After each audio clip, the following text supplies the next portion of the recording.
Salut à tous, merci de nous retrouver ici dans cet entretien spécial avec M. Esmaël Djazé. Rappelons qu'il est le chef d'entreprise et inventeur du tamis du foncier. Cet entretien justement nous donnera de discuter sur la nécessité de cette invention, et qu'est-ce que c'est que cette invention, quelle est son utilité et qui sont justement les bénéficiaires, qui sont ceux qui profitent du tamis du foncier. Présentez-vous amplement à nos téléspectateurs. Bonsoir, M. Blessing. Ravi d'être à cette mission. Comme vous l'avez signifié, je suis M. Djazé Esmaël. Je suis chef d'entreprise, inventeur du tamis du foncier. Qu'est-ce que le tamis du foncier? Le tamis du foncier est un système numérique qui permet de rassurer d'abord les partenaires qui sont les promoteurs, les chefs du village et le ministère, ensuite les acquéreurs. C'est un système qui permet de sécuriser tout achat de terrain. Pourquoi sécuriser? Parce que vous avez vu un peu dans l'atmosphère dans laquelle nous avons vécu, et la confiance des uns des autres a pris un coup. Donc le tamis du foncier vient pour dire, à partir de maintenant en Côte d'Ivoire, on peut acheter un terrain en toute sécurité. Donc voilà en gros ce que je peux dire. Vous parlez ici de sécurité, effectivement, c'est un système et ça nous met à l'aise quand on entend sécurité. Comment fonctionne exactement le tamis du foncier? Le tamis du foncier fonctionne un peu comme c'est un système numérique qui est en ligne, fonctionne un peu comme la méthode ancienne, mais différemment. C'est-à-dire quand un promoteur fait un lotissement, il y a des lots qui sont recueillis, mais pendant l'enregistrement de ces lots, le système est en réseau, le promoteur, la chefferie ou le ministère. Et tous les lots qui sont enregistrés se retrouvent automatiquement au niveau de la chefferie. Et lorsqu'un acquéreur vient, parce que le système produit aussi des codes QR, un code de sécurité. Et lorsque le client vient, le système, au niveau de la chefferie, le système crée un autre code de sécurité qui mentionne tout son nom. Ces informations, en plus, réinitialise le code de sécurité unique et envoie un courriel au client pour dire à partir de maintenant, vous êtes acquéreur du lot X. À vous entendre, ce devrait être donc les chefs terriens, les villageois, les promoteurs qui doivent être hébergés par le tamis du foncier. Effectivement, quand on fait un lotissement, c'est la même méthode.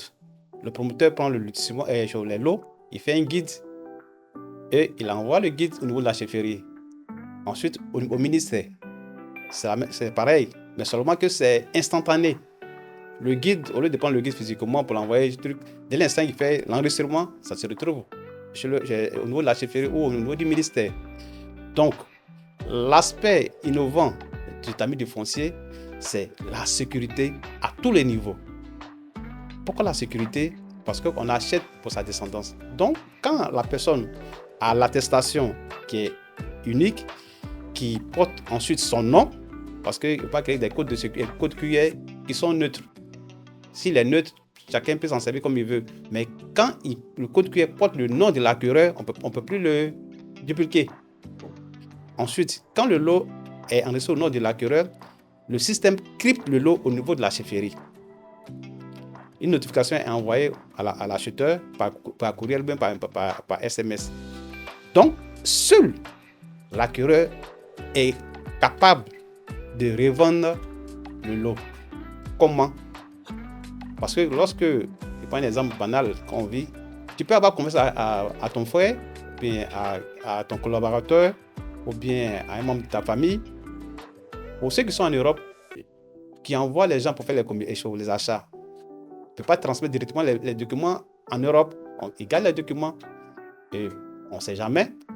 Ce dernier peut vouloir revendre le lot sans toutefois consulter, avoir l'avis de l'acquéreur en question. Mais avec le système, avec le tamis du foncier, ça ne sera plus possible. Parce que, comme j'ai dit tantôt, quand le lot est acquis, on t'envoie un courriel pour dire que tu es titulaire de ce lot maintenant. Donc, même si le monsieur a vendu, il a volé les documents qui vient à la chefferie, même si la chefferie constate l'authenticité des documents, ils vont activer l'option revente sur le système, qui va t'envoyer un courriel pour vous demander, monsieur, est-ce que vous voulez à l'instant revendre votre terrain? Si vous êtes consentant pour la vente, vous allez dire oui. Si vous n'êtes pas consentant, vous allez dire non. Si vous dites non, automatiquement le système se ferme et la chefferie va questionner celui qui a les documents en face de pour dire qui vous a donné l'autorisation de vendre le terrain, parce que le monsieur n'est pas d'accord. Waouh! Quelle sécurité! Voilà. Alors, c'est un souffle, on va dire comme ça, d'aisance, de fraîcheur, mais c'est un regain de confiance pour toutes ces personnes qui sont dans la diaspora et qui n'ont pas le temps justement de vérifier, de tutoyer, on va dire, leur business, donc le terrain. Ça paraît tellement, on va dire, ça vient pour taire toute velléité qui pourrait donc se passer dans le foncier. Alors vous, à votre niveau, est-ce que vous avez aussi, on va dire, ce travail de mèche avec le ministère? Comment ça se fait? Ok, bon, comme c'est une invention, elle est nouvelle, nous sommes à l'étape de la communication, mais nos partenaires premiers, déjà, comme j'ai dit, les promoteurs, la chefferie et le ministère sont nos partenaires. Parce que toute activité foncière se déroule avec ses partenaires. Donc, d'abord, mener la communication, mais déjà, nos premiers partenaires, c'est les promoteurs, la chefferie, et ensuite le ministère et l'État. Je crois que c'est vraiment très innovant, hein. Et je crois que tous ceux qui nous suivent actuellement, ils sont très heureux et on espère naturellement, pourquoi pas, adhérer au tamis du foncier. Mais comment est-ce qu'on fait exactement pour être adhérent sur votre site ou encore votre plateforme? Ok, le tamis du foncier, déjà, pas de la base, la même méthode ancienne, le promoteur, le géomètre, l'expert qui fait le lotissement. Donc, les premières personnes qui sont d'abord des choses à toucher, qui ont accès, c'est les promoteurs. Mais comme le lotissement se fait dans une localité, on demande au promoteur de mettre en relation avec la chefferie de la localité. Par exemple, Abidjan, il prend le cas de Benjamin et Locaté. Donc, si le projet se fait à Locaté, c'est le chef de Locaté qui sera mis en relation, c'est-à-dire en réseau avec le promoteur, le chef de Locaté, son responsable foncier, qui seront mis en réseau. Donc, les informations sont automatiques et sont divulguées à l'instant T. On se rend compte que vous êtes en train de régler un problème ici crucial. Et des gens ne parviendront pas à faire des doublons dans la documentation. Il n'y aura pas de double. Il n'y aura pas quelqu'un qui va dupliquer et puis justement par malice, il voudrait revendre par exemple ce terrain-là. Et je crois que c'est ce que vous êtes en train de régler ici. Exactement. Exactement. La question avec le tamis, c'est de régler toute question de doublon. L'attestation, double attribution. Et la méthode est très simple. Parce que, d'abord, le système permet à ce que d'abord le terrain soit géolocalisé. Parce que tu achètes un terrain, tu ne sais pas où le terrain est situé. Mais avec le tamis du foncier, tu sais d'abord où le terrain est situé. Ensuite, quand tu arrives au niveau de la chefferie, le lot est crypté. Tu as reçu une notification.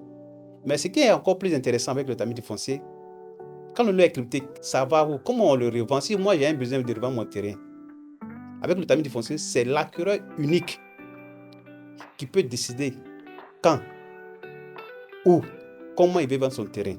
Ni la chefferie, ni le promoteur ne peut revendre le terrain acquis par un acquéreur. Excellent. Excellent. Comment vous y prenez? Ok.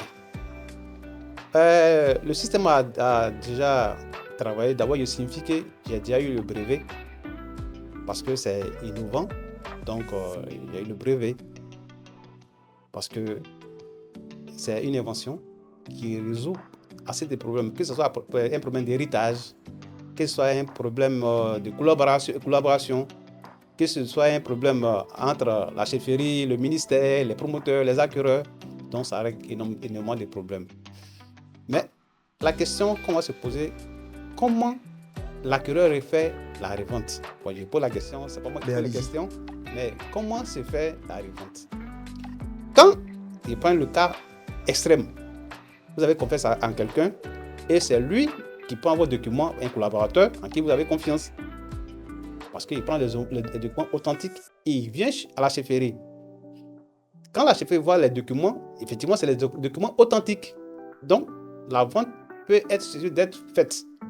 Mais comme avec le système, le tamis du foncier, c'est plus la chefferie ou bien une tierce personne qui donne la caution pour vendre le terrain, ils vont seulement activer l'option revendre.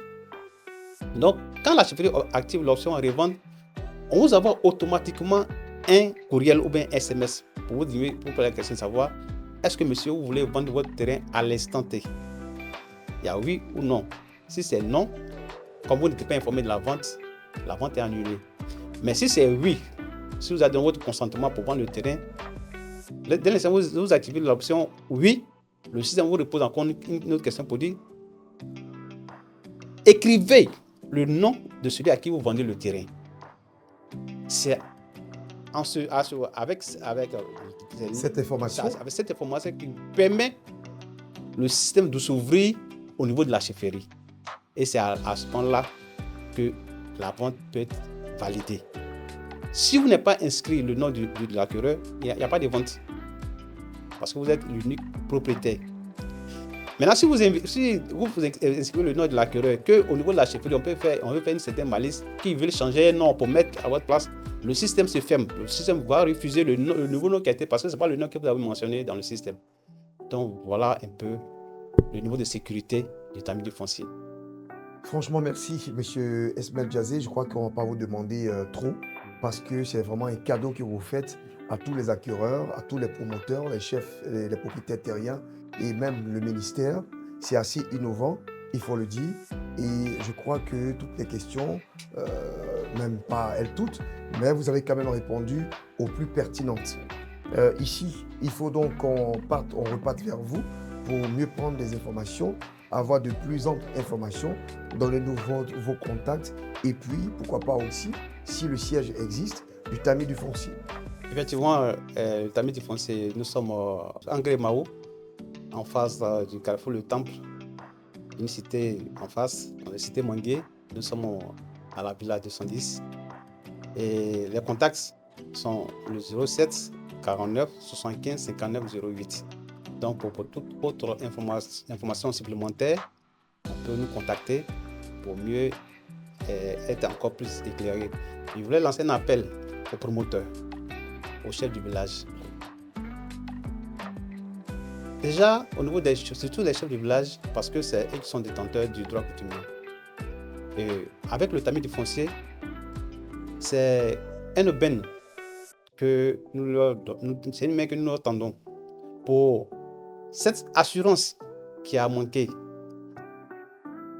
puisse avoir cette assurance, cette crédibilité. Aux promoteurs, c'est une aubaine parce que notre domaine a pris un coup. Parce que les clients, les acquéreurs, comme on les appelle, doutent, se mettent en doute le fait d'acheter un terrain, surtout à Abidjan. Ils sont méfiants. Donc, les promoteurs, c'est une aubaine que le tamis du foncier offre pour rassurer les différents clients, pour dire que nous, promoteurs, le système vous permet de vous garantir votre bien et il n'y aura pas de double attribution. Et je laisse un appel à l'État. C'est l'État qui coordonne toutes choses. Et je pense que l'État a parlé de l'ADEU. Je pense que le tamis du foncier vient encore édifier le système pour dire qu'on peut y arriver. L'objectif c'est de sécuriser, rassurer les Ivoiriens. Donc, c'est aussi une opportunité que je donne à l'État aussi. Bon, c'est eux qui activent, c'est eux qui actionnent, c'est eux qui cautionnent. Donc, je leur donne leur bébé, le tamis du foncier. Merci en tout cas pour la main tendue, on va dire, et merci aussi de rester ouvert. C'est une invention qui devrait justement faire tâche d'huile, aider plus d'une personne. Nous tous aujourd'hui victimes, on va dire, de cette situation. On est tous trempés dans les litiges fonciers. Vous êtes en train de résoudre un épineux problème qui mène la vie justement de tous ceux-là même qui ont travaillé et qui ont malheureusement, on va dire, jeté à l'eau des millions et des millions ou des centaines de millions dans les problèmes de terre.